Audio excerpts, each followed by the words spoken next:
David Cameron has a good prospect of getting a deal with other EU leaders on his reform demands next month, the European Commission has said.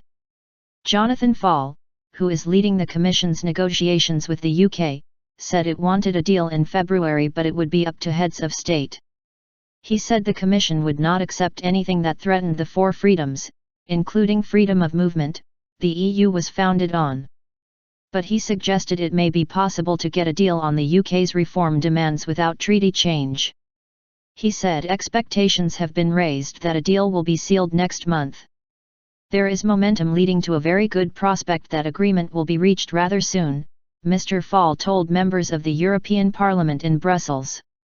It was quite clear in December the leaders wanted to resolve this issue but would take the time necessary to do it, said the senior EC official.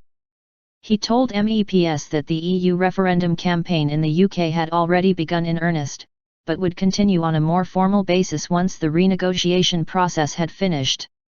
He added that the final status of the deal will depend on the substance of what is agreed, but that there are a range of possibilities, from a simple declarative statement from EU leaders, to legislative or treaty changes.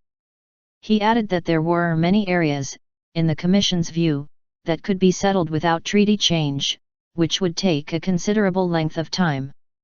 UK Cabinet Minister Chris Grayling has said remaining within the EU under the UK's current membership terms would be disastrous.